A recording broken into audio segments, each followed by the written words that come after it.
Good morning. We've been talking a lot about building a better world, and it's really put me into thinking about Martin Luther King Jr. We celebrated Martin Luther King Jr. Day this year, and really I focused a lot on his life, and it really put me to thinking a lot more about how he lived and what he believed, and what he tried to do. He was actually born in 1929. He graduated college when he was just 18 years old. He went on to seminary to be a Southern Baptist preacher. He was a very gifted man. But he was thrust into the national limelight back in 1956. It was a time when the civil rights movement was really gaining momentum here in the United States. And Martin Luther really came from a certain perspective. That is, he really wanted everyone to be treated equal. He felt we should love one another. It didn't matter whether you were white or black or red or brown, whether you were male or female or gay or straight. What did it mean to treat everybody with a sense of respect? That everybody was a child of God. It seems like such a very simple concept, but boy, it wasn't experienced that way back in 1956. There was such a resentment on all sides. Lots of people didn't want to hear it.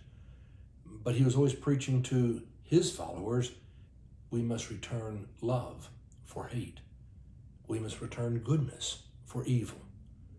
And not everybody wanted to do that.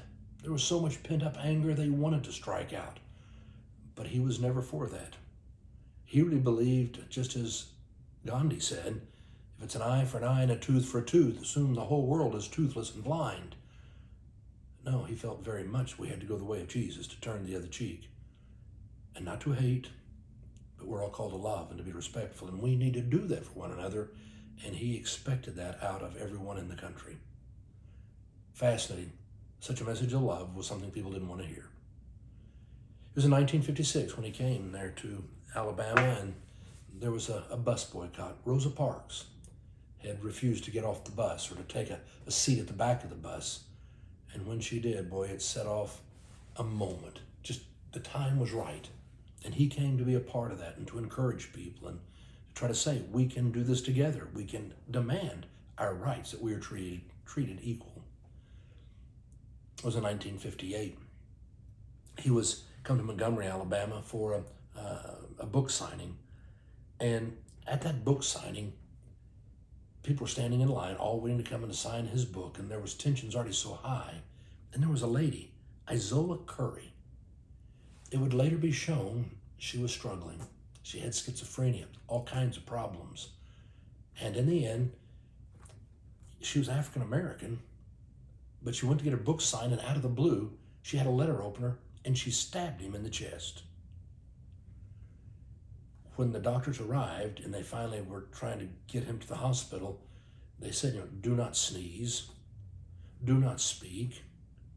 The letter opener had gone in, and it touched his aorta, but it didn't rupture it. And it said, if it pricks your aorta, you will bleed out before we can get in and take care of it. Don't sneeze, don't speak, don't move. They managed to get him to the hospital, and they saved his life. A lot would happen over those next 10 years. It would be 1968, and there had been so much going on in our country, and we were addressing, what does it mean to treat everyone equal? Not that we'd gotten there by any means, but we were working on all of this. And so then he had been told by the FBI that people were out to get him. Not just talk and threats. No, these were serious threats. There was money behind it. There were assassins. And he knew there was a good chance that he was going to soon die at 39 years old. And yet on the night of his last speech, before he would be shot there in Memphis, he would talk about how, I sure am glad 10 years ago I didn't sneeze or speak. I would have missed so much stuff.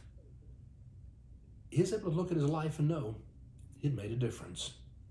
And it brought him a real sense of peace. You could tell from the speech he gave that night, I've been to the mountaintop. What's been making me think about how we need to take time to look at our lives. That all of us need to be able to look at the last years we've been given and ask, do you feel good about your life and what you've done? Do you feel good about your life and your legacy? If you do, Celebrate. Give God thanks. What a great thing. If you're not satisfied, it's time to do something about it with the time that you have. So go out and make it a great day.